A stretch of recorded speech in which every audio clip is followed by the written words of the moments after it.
안녕하십니까.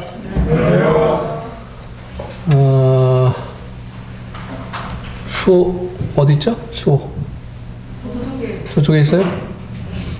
수호하고 다혜는 왔고, 예, 수호 일로 오라고. 예. 오늘 침례에 관한 말씀할 거니까. 예.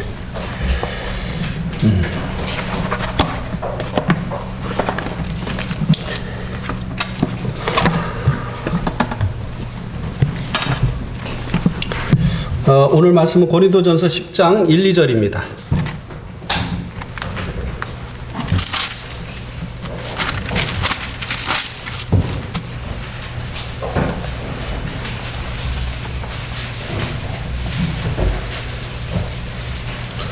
고린도전서 10장 1, 2절.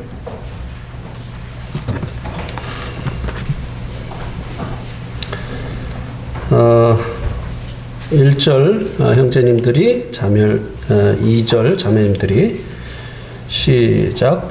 형제들아, 나는 너희가 알지 못하기를 원하지 아니하노니 우리 조상들이 다 구름 아래 있고 바다 가운데로 지나며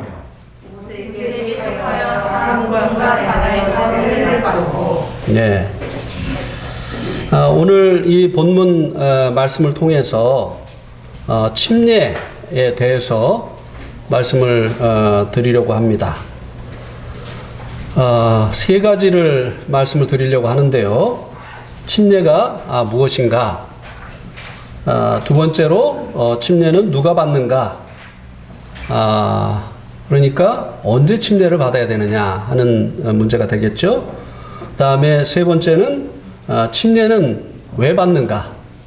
예, 이 세 부분으로 이 침례에 대해서 말씀을 드리려고 합니다. 이 본문 말씀에 2절 말씀에 이제 세례를 받고 라고 말씀을 해주고 있습니다. 그런데 이스라엘 백성들이 모세에게 속해서 다 구름과 바다에서 세례를 받았다고 말씀해 주고 있습니다. 구름 아래 그들이 있었던 것, 그리고 그 홍해 바다를 지나간 것, 이것을 이제 세례 받은 것이다라고 말씀을 해주고 있는데요. 이 침례가 무엇인가를 이 말씀이 우리들에게 이제 보여주고 있는데요. 외형적으로 이 침례는 이스라엘 백성들이 그 홍해 속으로 들어갔던 것처럼 이제 물 속으로 들어가는 예식을 말합니다. 그래서 이제 이 침례라고 하는 그 원어가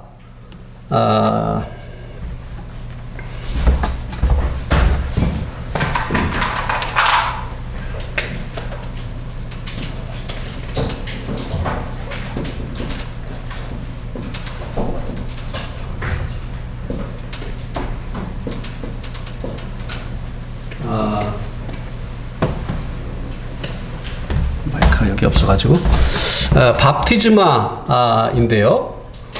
이 밥티즈마라고 하는 이 말은 이제 명사입니다. 이것의 뜻은 물에 잠김입니다.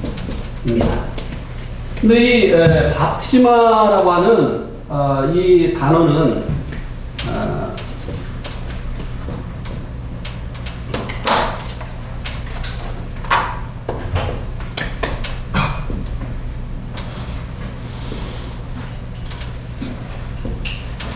밥티조라고 하는 이 동사에서 온 것입니다. 밥티조. 이 밥티조는 물에 잠기다라고 하는 이 동사인데요. 이 물에 잠기다라는 이 밥티조라는 이 동사에서 밥티즈마라고 하는 이 명사가 파생이 됐는데요. 그래서 이 원어적인 그 의미는 물에 잠긴다고 하는 그런 의미를 가지고 있습니다. 그래서 여기 이스라엘 백성들이 구름과 바다에서 세례를 받았다고 말씀해 주고 있지 않습니까? 그래서 이제 이 침례는 외형적으로 물에 잠기는 예식을 말씀해 주고 있는 것입니다. 그래서 우리가 성경을 좀 이 침례를 행하는 장면을 두 군데를 한번 찾아보면요. 요한복음 3장 23절을 한번 보시기 바랍니다. 요한복음 3장 23절.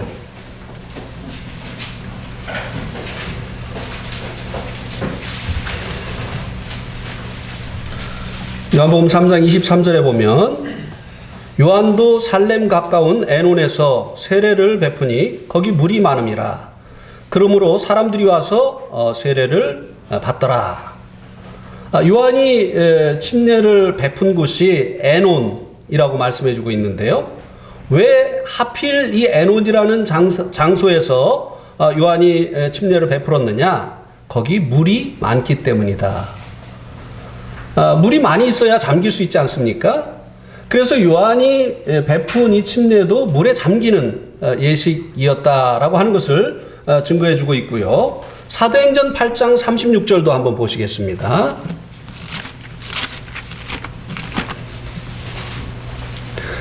사도행전 8장 36절.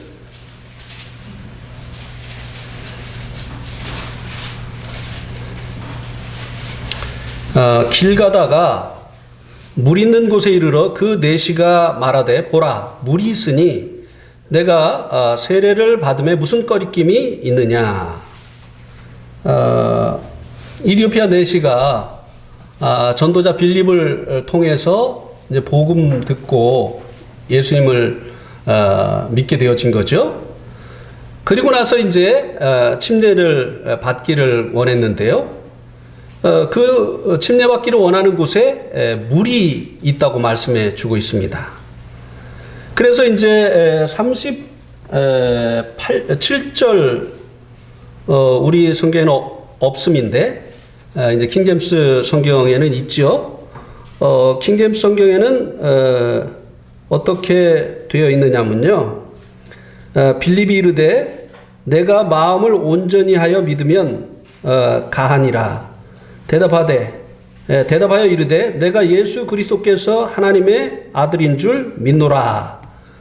이렇게 이제 이 빌립과 이 내시 사이에 대화가 있었습니다. 빌립이 이제 자기의 믿음을 고백을 했죠. 그래서 이제 38절에 보니까 이에 명하여 수레를 멈추고 빌립과 내시가 둘 다 물에 내려가 빌립이 세례를 베풀고 물에 내려갔다고 말씀해주고 있지 않습니까? 거기에 이제 침례를 위해서 이 내시가 잠길 만한 그 물이 있었던 것이죠.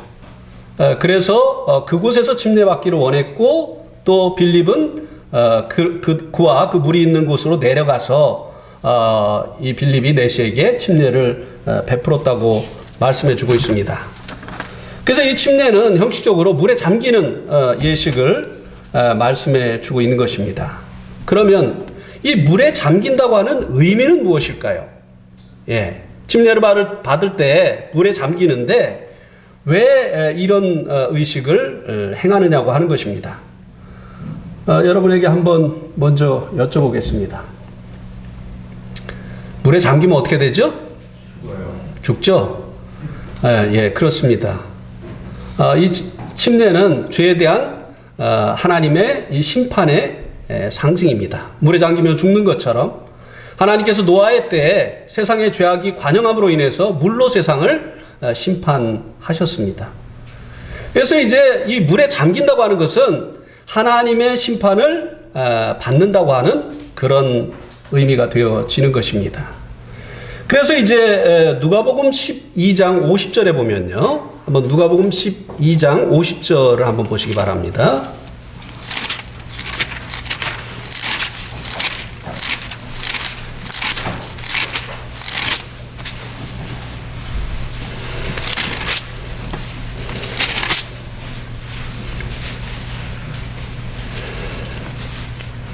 나는 받을 세례가 있으니 그것이 이루기까지 나의 답답함이 어떠하겠느냐. 예. 예수님이 이미 요단강에서 침례를 받으신 후에 하신 말씀입니다. 그런데 또 받을 침례가 있다 이렇게 말씀해 주고 있지 않습니까? 그런데 그것을 받기까지 나의 답답함이 어떠하겠느냐. 주님께서 지금 말씀하신 이 침례는요, 십자가를 앞에 두시고 하신 말씀입니다. 십자가에 주님이 달리시는 이 일을 주님께서 침례라고 표현을 하셨습니다. 왜 그러면 이 십자가에 달리시는 이 일을 주님께서 침례라고 표현을 하셨습니까? 주님께서 십자가에 달리신 것은 우리가 잘 알고 있는 것처럼 요한복음 1장 29절에 보면 보라 세상 죄를 지고 가는 하나님의 어린 양이로다. 주님께서 우리의 죄를 짊어지셨기 때문이죠. 그래서 이제 주님께서 우리의 죄를 짊어지셨기 때문에 주님께서 십자가에 달리셔서 그 죄에 대한 아버지 하나님의 그 진노의 심판을 받으신 것입니다. 그래서 주님은 십자가에서 이제 하나님의 그 진노의 심판 속에 들어가게 되어진 것이죠. 그래서 그 물에 잠기는 것은 노아 시대 때 사람들이 그 죄로 인하여서 하나님의 그 진노의 심판을 물로 받아서 물에 잠겨서 죽었던 것처럼 이 침례는 죄에 대한 하나님의 그 심판으로 말미암는 하나님의 그 진노의 심판을 받는 것을 말씀해 주는 것이라고 하는 것입니다. 그래서 이 침례는 두 가지 의미를 가지고 있습니다. 하나는 죽음, 하나는 죽었기 때문에 장사를 지낸다고 하는 그런 의미가 있습니다. 그것을 이제 로마서 6장 2절에서 4절 말씀을 해주고 있죠. 한번 보실까요? 로마서 6장 2절에서 4절.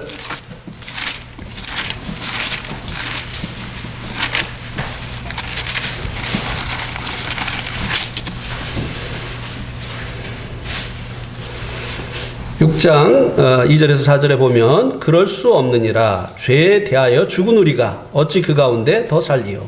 예, 죄에 대해서 죽었다고 했는데 어떻게 죽었느냐? 3절 그리스도 예수와 합하여 침례를 받은 우리는 그의 죽으심과 합하여 침례 받은 줄을 알지 못하느냐. 이 침례를 통해서 그리스도와 합하여져서 이제 죄에 대해서 죽게 되어졌다.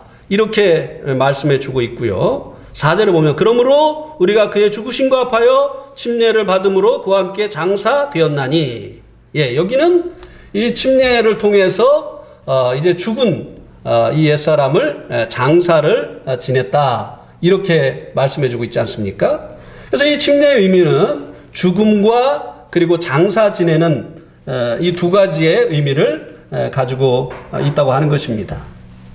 근데 다시 한번 좀 점을 찍고 넘어가야 될 문제인데요. 여러 번 질문을 드렸습니다. 자, 우리의 이제 옛사람이 예수님과 함께 십자가에 못 박혀 죽었는데요. 죄가 죽었습니까? 우리가 죽었습니까? 죄가 죽었습니까? 우리가 죽었습니까? 또 여기 죄가 죽었다고 하는 얘기가 또 나왔어요. 예. 그 2절에 보면 그럴 수 없느니라 죄에 대하여 죽은 누구라고요? 우리. 예. 우리가 죽었어요. 죄는 죽지 않았어요. 죄에 대해서 우리가 죽었다고 성경이 말씀해 주고 있습니다. 그럼 이 죄가 우리에게, 우리 옛사람에게 이 죄가 무엇이었느냐라고 하는 것입니다. 한번 로마서 5장 21절에 보면 5장 21절에 보면 이 죄가 사망 안에서 무엇을 했다고요? 왕. 그러니까 이제 우리가 죄로 인해서 이제 그 사단의 통치 영역인 이 사망 가운데 있을 때 우리를 다스리던 왕이 뭐라고 말씀해주고 있습니까? 죄다. 이렇게 말씀해주고 있어요. 이 죄는요, 우리 옛사람을 통치하던 왕이었어요. 예. 그 배후에는 물론 사탄이 있죠. 사탄이 우리를 무엇으로 다스렸습니까? 바로 이 죄로 우리들을 다스렸다고 하는 것입니다. 제가 이제 오늘 이 본문과 이것을 연관을 시키기 위해서 이것을 먼저 말씀을 드리는 것입니다.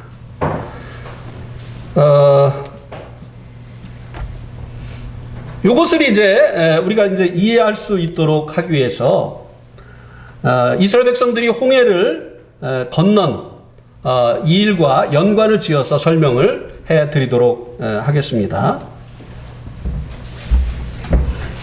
가만 있어봐. 마이크 없어도 괜찮아요? 네.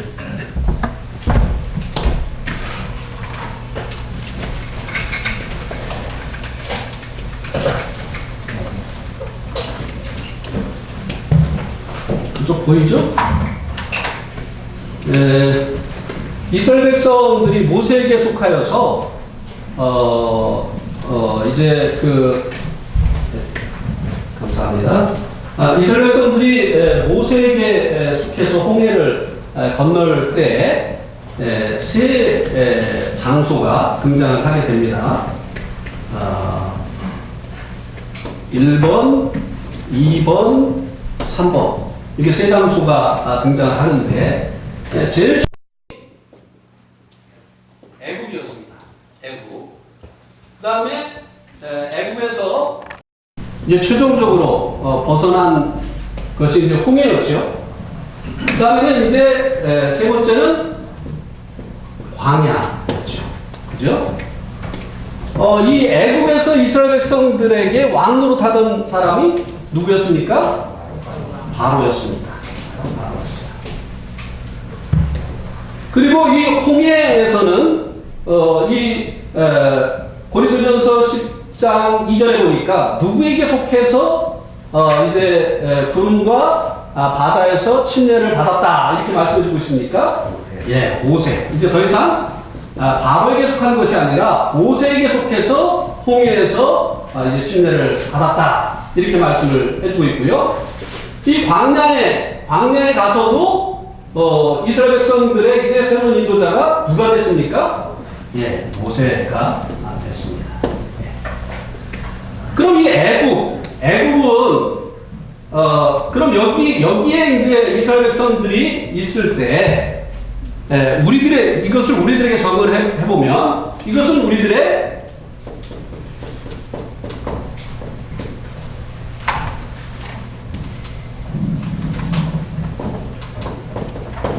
옛사람이죠.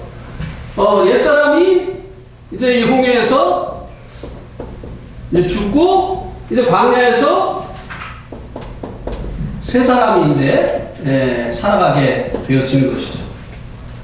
그러면 이 애굽은 무엇을 상징하겠습니까? 애굽은 이제 세상이죠. 그럼 바로는 무엇을 상징하겠습니까? 바로는 바로 우리들의 옛날 통치자였던 아까 로마서 5장 21절에 보니까 뭐가 우리에게 왕노릇했다고요? 예, 죄가 왕노릇을 했습니다. 통치를 받았어요.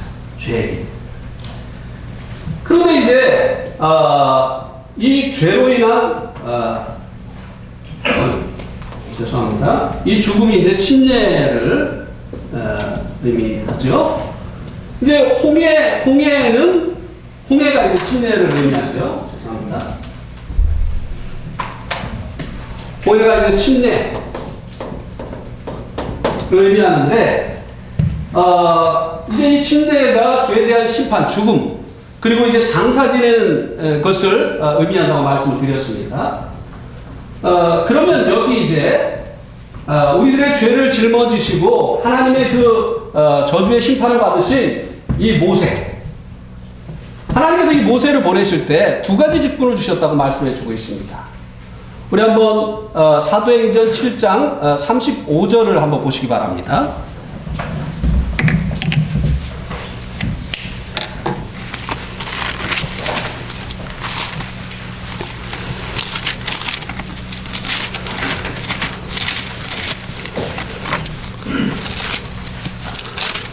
사도행전 7장 35절에 보면 그들의 말이 누가 너를 관리와 재판장으로 세웠느냐 하며 거절하던 그 모세를 하나님은 가시나무 떨기 가운데서 보이던 천사의 손으로 무엇하는 자로 보내셨다고요?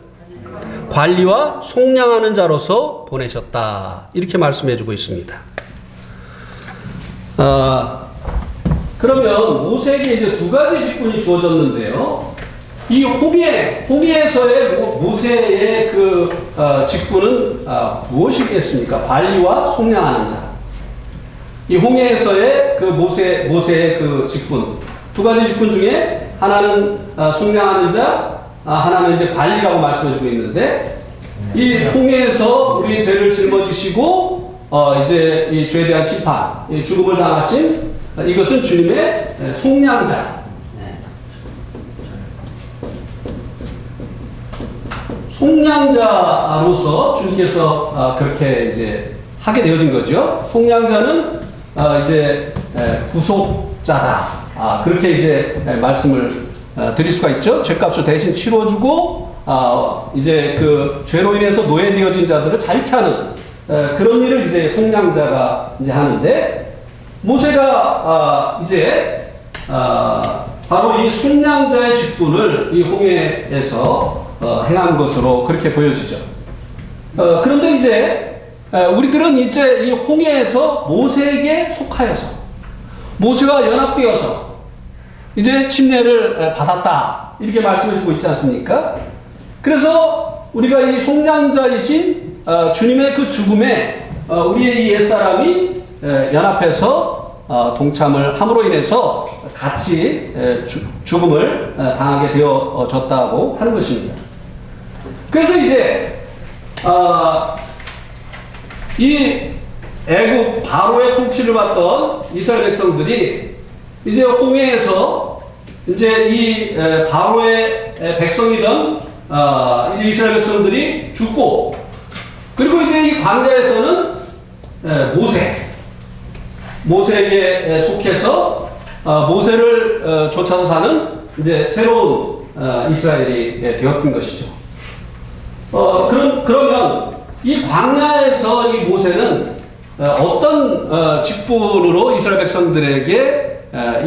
백성들에게 나타나게 되어지는 것입니까? 네, 관리. 이 관리는 영어 성경에 보니까 뭐라고 되어 있죠? 룰러, 통치자입니다. 그래서 이제 여기에서는 이제 모세가 이스라엘 백성들의 이제 바로가 아닌 새로운 이제 통치자가 되어지는 것이죠. 더 이상 이 광야에 있는 이스라엘은 이 바로에게 통치를 받는 그 옛사람이 아닙니다. 이제 그들은 새로운 통치자, 모세에게 통치를 받는 새로운 사람들이 되어졌다고 하는 것입니다. 그래서 우리의 이것을 이제 우리에게 이제 적용을 시켜보면, 우리가 이제 구원받기 전에 이제 이 죄에게 통치를 받는 사람들이었지 않습니까? 그런데 이제 주님께 속하여서 로마서 6장에서는 주님과 이제 합하여서라고 되어 있는데, 합하여서라고 하는 이 그 헬라어 단어가 에이스인데 안으로라고 하는 그런 뜻을 가지고 있습니다. 합하여라고 하는 그 말이 안으로라고 하는 그런 의미를 가지고 있어요. 또 영어 성경에 보면 into라고 되어 있어요. 합하여라고 하면은 이제 다른 의미가 다른 단어가 쓰여져야 되는데, 그러니까 이제 정확한 번역이 아니죠. 우리가 그리스도 안으로 합하여져서 주님과 하나가 되어져서 주님의 죽음에 우리가 동참하게 되어짐으로 인해서 바로에게 죄에게 통치를 받던 우리의 옛사람은 죽었다고 하는 것입니다. 그러면 이제 우리의 통치자는 누구죠? 우리의 새로운 통치자, 이 모세는 바로 우리의 왕 대신. 그래서 이제 이 말씀도 한번 찾아보겠습니다. 사도행전 5장 31절.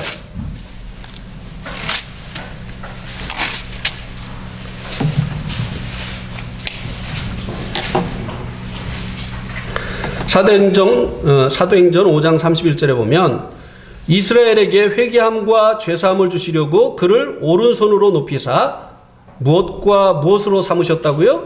임금과 구주. 예. 주님은 우리들의 죄를 대속하시기 위해서 구주가 되셨습니다. 뿐만 아니라 마귀에게 속해서 죄에게 통치를 왔던 우리들의 새로운 통치자가 되어주셨습니다. 그것을 임금이라고 말씀해주고 있죠. 예. 그래서 우리가 이제 주님을 믿게 되어질 때 성령님으로 인해서 우리가 주님과 합하여져서 옛 통치자인 죄에 대해서 죽고 이제 새로운 우리의 통치자이신 예수님과 합하여지는 이런 일이 일어나게 되어졌다고 하는 것입니다. 그래서 이 침례는 나는 이제 더 이상 죄에게 통치받는 옛사람이 아닙니다 라고 하는 이 신앙의 고백을 하는 거예요. 예. 내가 옛날에는 죄에게 통치를 받던 이런 사람이었는데 이제는 내 통치자는, 나의 왕은, 나의 임금은 예수님입니다 라고 하는 이 믿음의 고백이 되어지는 것이죠. 예.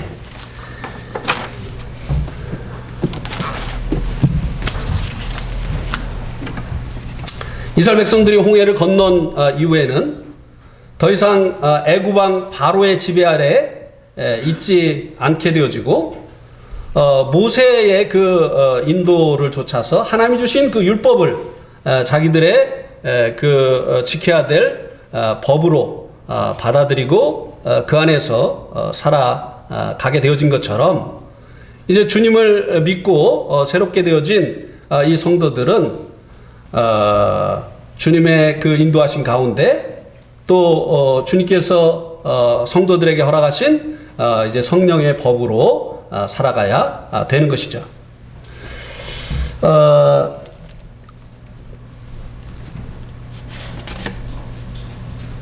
그래서 이 침례는 개인적으로는 자기의 그 믿음을 이제 선포하는 신앙 고백이라고 말씀을 드릴 수 있고요. 또 교회가 이 침례를 베푸는 것은 이 사람을 성도로서 영접을 하는 예식이 되어지는 것입니다. 두 가지 의미가 있죠. 개인적으로는 나는 이제 죄에게 통치받던 옛사람이 아닙니다. 나는 이제 주님의 뜻대로 살기를 원하는 새로운 사람입니다. 또 그 모든 죄를 구주 되신 예수님으로 말미암아 용서받은 나는 새로운 사람입니다 라는 그 신앙의 고백으로 그 옛사람은 죽었고 나는 새 사람이 되었습니다 라고 하는 이 신앙의 고백으로 침례를 받고요. 그 다음에 이제 교회는 침례를 왜 베푸느냐? 이 침례를 통해서 그를 이제 성도로 영접을 하는 것입니다. 예. 그러니까 이제 오늘 그 부분에 대해서는 이제 말씀을 안 드리겠습니다만 우리가 이제 이 수침례를 받기 전에 먼저 성령 침례를 받잖아요. 이 성령 침례는 어떤 일을 해주느냐 하면 그리스도의 몸인 우주적인 교회에 우리를 가입시켜주는 것을 합니다. 이것을 고린도전서 11장 13절에서 12장인가요? 12장 13절에서 말씀을 해주고 있죠. 성령께서 우리를 우주적인 교회에 가입을 시켜주는 겁니다. 그러면 이 수침례를 통해서는 어디에 가입을 하게 되어지는 거죠? 지역교회에 가입이 되어지는 거예요. 그래서 오늘 침례를 받게 되는 수호와 그리고 이제 다이는 이 내동교회 지체로 영접을 받는 거예요. 예. 그러기 위해서 우리가 정말 이들이 죄에 대해서 죽고 또 주님의 그 구속하신 은혜를 입고 주님 안에서 새로운 사람이 되어졌는가 하는 것을 확인하는 작업을 먼저 했었던 것입니다. 이것이 확인이 되어졌기 때문에 우리가 이 침례 예식을 통해서 이제 내동교회 성도로 영접을 하게 되어지는 것이죠. 그래서 이 침례는요, 엄밀한 의미에서 뭐 복음 전하고 구원받았다고 개인이 주는 것이 아닙니다. 이것은 교회 영접하는 예식이기 때문에 이 침례는 교회가 교회에게 주신 예식이에요. 그를 침례를 주어서 교회로 영접하는 예식이기 때문에. 그죠? 근데 이제 이런 것들을 잘 모르다 보니까 또 성경에 교회가 이루어지기 전에 이제 침례가 이루어진 이런 부분들이 있다 보니까 내가 복음 전했으니까 내가 침례 준다. 뭐 이렇게 하는데요. 이거 좀 성경을 잘 모르는 것이죠. 교회가 세워져야 되고 이 교회에 영접하기 위해서 이 침례식을 행하는 것이라고 하는 것입니다. 그러면 침례를 누가 받느냐, 언제 받느냐라고 하는 것입니다. 오늘 고린도전서 10장 2절에 보니까 그들이 이제 구름과 바다에서 침례를 받았다고 말씀해주고 있는데요. 그 전 말씀이 무엇을 말씀해주고 있습니까? 누구에게 속해서? 모세에게 속해서. 이스라엘 백성들이 이제 바로와 결별되어지고 새로운 통치자 모세에게 속해서 그들이 이제 침례를 받았다라고 말씀해 주고 있습니다. 이것이 우리들에게 누가 침례를 받느냐에 대한 대답을 해주고 있습니다. 우리가 아까 찾아본 사도행전 7장 35절에 보니까 하나님께서 우리 주님을 보내실 때 관원과 속량하는 자로 세우셨다고 말씀해 주고 있습니다. 모세는 이스라엘 백성을 마지막 10번째 재앙의 때에 어린 양의 피를 문설주와 임방에 바르게 함으로 인해서 그들을 속량했습니다. 죄에 대한 하나님의 심판으로부터 그들을 이제 건져내는 속량자로서의 이 역할을 했습니다. 그죠? 예. 근데 예수님께서는 어린 양의 피가 아니라 자기 피로 이제 우리들을 하나님의 죄에 대한 심판으로부터 속량하시는 이와 같은 일을 이루셨죠. 그래서 예수님은 이 직분을 십자가에서 성실히 수행을 해주셨습니다. 그리고 이제 예수님은 우리들의 임금이 되시죠. 임금이라고 하는 이 말의 의미는 옛날에 이제 임금을 주군이라고 부르지 않았습니까? 주군은 주인의 높임말이에요. 우리가 이제 주님을 나의 구원자요, 그리고 내 생의 권리를 가지신 나의 주인입니다 라고 이렇게 인정하고 믿게 되어질 때 우리가 주님께 속하게 되어지는 거죠.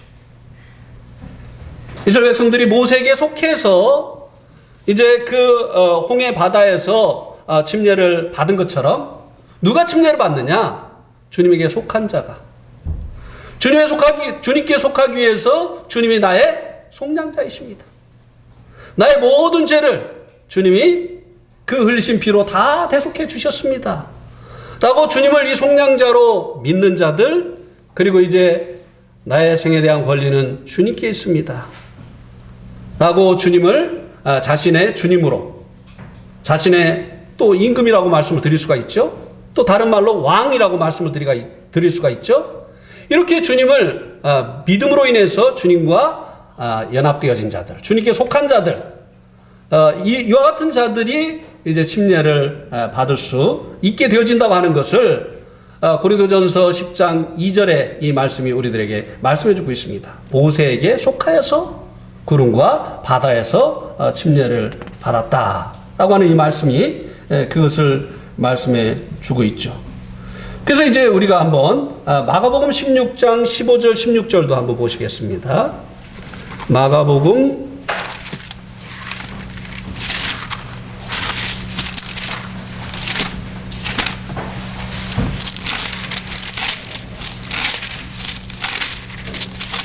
16장 15절 16절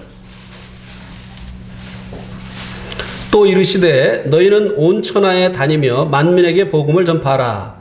믿고 침례를 받는 사람은 구원을 얻을 것이요 믿지 않는 사람은 정죄를 받으리라. 자, 이 침례를 받기 전에 사람들이 우리 주님을 믿을 수 있도록 무엇을 하라고 말씀해 주고 있습니까? 온 천하에 다니며 만민에게 무엇을 전하라고요? 복음을 전하라고 말씀해 주고 있습니다. 그래야 이 복음을 통해서 주님이 어떤 분이신지, 주님이 우리의 구원자이시고 우리의 그 생에 대한 이 권리를 취하실 주인이라는 사실을 알게 되어지기 때문에, 그래서 또 믿을 수 있게 되어지기 때문에 먼저 복음을 전하라고 한 것을 볼 수 있게 됩니다. 그래서 이 복음이 먼저고, 그 다음에 이 복음을 통해서 믿고 난 다음에 그 다음에 이제 이 믿은 자들에게 이 침례를 베풀 것에 대해서 말씀해 주고 있는 것을 보게 되죠. 우리가 아까 본 사도행전 8장에서도 보면 이디오피아 내시가 이제 누구죠? 빌립을 통해서 복음을 듣고 이제 자기가 이제 침례받기를 원했지 않습니까? 그러니까 네가 예수님을 이제 하나님의 아들로 믿으면 침례를 받을 수 있다. 그러니까 내가 그를 나의 하나님으로 믿는다고 이 고백을 하고 나서 믿은 다음에 그가 이제 침례를 받는 것을 볼 수 있지 않느냐고 하는 것입니다. 또 우리가 잘 알고 있는 것처럼 사도행전 16장 31절에서 33절에 보면 빌립보 간수장이 이제 사도 바울이 지진으로 인해서 탈주를 한 줄 알았다가 이제 그렇지 않은 것을 보면서 부복을 하면서 우리가 어떻게 해야 구원을 받겠습니까? 라고 했을 때 사도 바울이 뭐라고 했습니까? 예, 침례를 받아라. 그리하면 네가 구원을 받으리라. 이렇게 안 했죠. 예. 주님을 믿는 자들이 침례를 받는 것이라는 거예요. 그래서 주 예수를 믿으라. 그리하면 너와 내 집이 구원을 받으리라. 하고 주님을 믿을 것을 말씀하시고 이 말씀을 듣고 말씀을 자세히 풀어서 왜 주님을 믿으면 구원받는지 자세히 풀어서 얘기를 해주고 난 다음에 그들이 침례를 받았다라고 말씀해 주고 있습니다. 누가 침례를 받느냐? 복음 듣고 예수님을 자신의 구주와 주인으로 믿은 이 사람들이 침례를 받게 되어진다고 하는 것을 성경이 말씀해 주고 있습니다. 그래서 이 침례는 구원의 방편이 아니라고 하는 것입니다. 그런데요, 저희들이 네팔에 있을 때 구원 받으셨습니까? 이렇게 물어보니까요, 침례를 받으려고 하는 그 분에게 구원 받으셨습니까? 이렇게 물어보니까요, 아니요, 그러는 거예요. 깜짝 놀랐죠. 근데 왜 침례를 받으려고 하세요? 침례를 받아야 구원을 받으니까요. 네. 이 네팔 사람들 중에 많은 사람들이요, 또 많은 지도자들이 그렇게 가르칩니다. 그렇게 믿고 있어요. 침례가 죄를 씻는 예식이라고 생각을 하는 거예요. 그래서 이 침례를 통해서 구원을 받는다고 이렇게 생각을 하는 거예요. 네. 그들이 이제 내세우는 그 말씀이 우리가 아까 본 마가복음 6장 16절이에요. 다시 한번 볼까요? 마가복음 6장 16절. 믿고 세례를 받는 사람은 구원을 얻을 것이요. 그랬잖아요. 그러니까 여기 믿고 세례를 받는 자가 구원을 받는다 이렇게 말하지 않았느냐고 이 구절을 들여대요. 그러면서 이 침례를 통해서 우리의 더러운 이 죄가 씻겨 나가야지 구원을 받는 거 아니냐. 그래서 이 죄를 씻기 위해서 침례를 받는다. 이렇게 이야기를 하더라고 하는 것입니다. 아직도 아마 네팔에 많은 그 지도자들이 그렇게 가르치고 있을 것이고, 그리고 또 그렇게 침례를 죄를 씻는 예식으로 생각을 하고 받고 있는 사람들이 지금도 있을 것입니다. 그래서 이제 제가 이제 그렇게 주장하는 한 그 목회자에게 물어봤어요. 그러면 예수님이 십자가에 돌아가실 때 그 한편에 있었던 강도가 마지막에 구원을 받았습니까? 안 받았습니까? 그러니까 받았대. 왜냐하면 주님이 너는 나와 함께 오늘 나와 함께 낙원에 있으리라 했으니까 구원 받은 거잖아요. 그죠? 그러니까 그 부인할 수 없잖아요. 구원 받았대요. 침례를 안 받았는데? 자, 이렇게 물어봤어요. 침례를 안 받았는데? 침례를 받아야 죄를 씻음 받고 구원을 받는다고 당신들이 주장을 하는데 그 우편강도는 침례 받을 새가 없었잖아요. 침례 안 받았잖아요. 근데 침례를 안 받은 그를 주님께서 너는 오늘 나와 함께 낙원에 있으리라고 했지 않습니까? 그러니까 대답을 못 하는 거예요. 예. 침례는 구원의 방편이 아니에요. 예. 우리 한번 베드로 전서 3장 20절 말씀도 한번 보시기 바랍니다.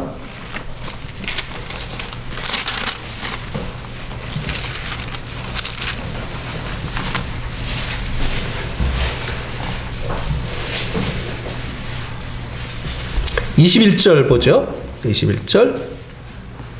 물은 예수 그리스도께서 부활하심으로 말미암아 이제 너희를 구원하는 편이 곧 침례라. 이는 육체의 더러운 것을 제하여 버림이 아니요 하나님을 향한 선한 양심의 간군이라.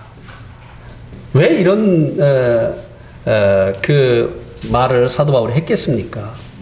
그 시대에 많은 사람들이 네팔에 있는 이 기독교인들처럼 침례가 죄를 씻는 정결 예식이다라고 그렇게 생각을 하고 있었던 것입니다.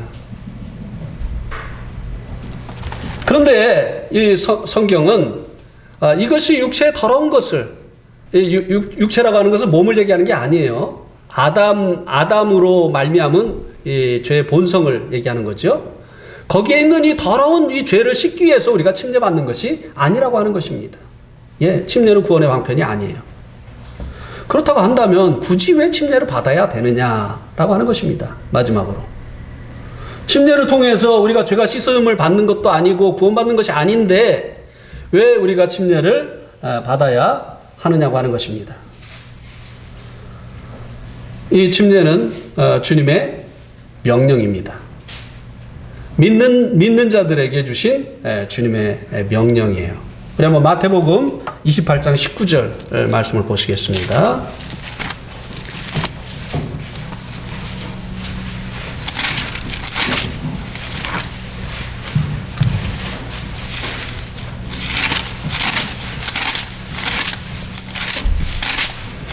마태복음 28장 19절.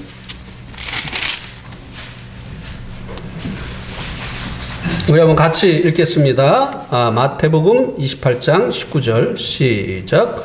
그러므로 너희는 가서 모든 민족으로 제자를 삼아 아버지와 아들과 성령의 이름으로 침례를 베풀고, 예, 주님의 제자가 되어지도록 복음을 전하고, 그리고 그가 믿고 주님의 제자가 되어지면 그 다음에 무엇을 베풀라고 주님께서 말씀하셨습니까? 침례를 베풀라고 말씀해 주고 있습니다. 침례는 믿는 자들에게 주신 하나님의 명령이에요. 또 교회에게 주신 하나님의 명령입니다. 침례 없이 이제 성도로 영접을 해서는 안 되는 거죠. 또 침례 없이 신앙생활을 시작을 해서도 안 되는 것이죠. 주님의 명령이기 때문에. 예. 우리가 이제 복음을 듣고 주님을 믿을 때 주님께서 나의 구원자이시다라고 하는 것과 더불어서 주님께서 나의 주인이시라는 사실을 믿고 이제 구원을 받게 됩니다. 그렇죠? 그런데 이제 주님께서 누가복음 6장 46절에 보면 이런 말씀을 그 유대인들에게 하신 적이 있습니다. 너희는 나를 불러 주여 주여 하면서도 나의 말하는 것을 행하지 아니하느냐? 예. 우리가 이제 주님을 주인으로 믿었다고 한다면 그 주님을 주인으로 믿은 그 믿음을 무엇으로 입증을 할 것이냐라고 하는 것입니다. 그래서 야고보서에서는 행함이 없는 믿음은 죽은 믿음이다. 몸이 없는 영혼이 죽은 것처럼 행함이 없는, 영혼이 없는 몸이라고 했나요? 네. 영혼이 없는 몸이 죽은 것처럼 행함이 없는 믿음은 죽은 것이다. 라고 말씀을 했습니다. 기침이 나오려고 하는 날은 꼭 물이 없더라고.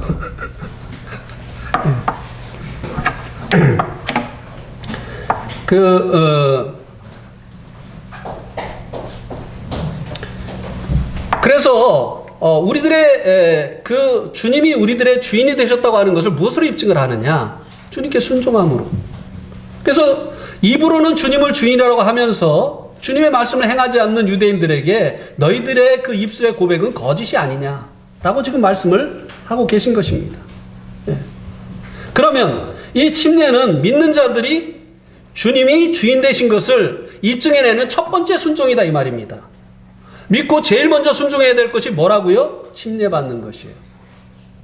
침례를 통해서 마음에 내가 믿은 그 믿음을 외적으로 이제 이것을 드러내는 것입니다. 예, 내가 마음에 주님을 나의 구원자요 나의 주인으로 믿었습니다 라고 하는 것을 이 침례를 통해서 드러내는 것이다 이 말이에요. 이것이 바로 주님께 대한 이제 우리들의 감사합니다.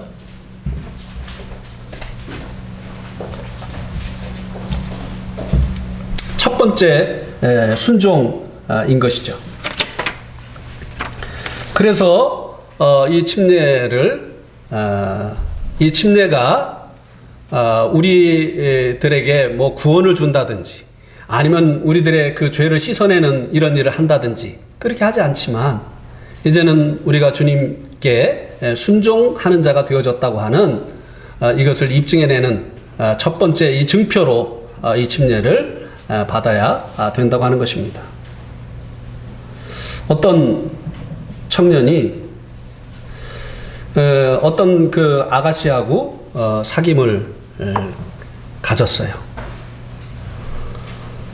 이 아가씨가 청년을 사랑하기 때문에 이 청년에게 늘 이제 물어봅니다. 자기는 나를 사랑해? 그럼 이 청년이 그럼 난 사랑해. 그럼 우리 결혼하지? 나도 자기를 사랑하고 자기도 나를 사랑하면 결혼하지? 날 잡아서 결혼식 해야 되지 않나?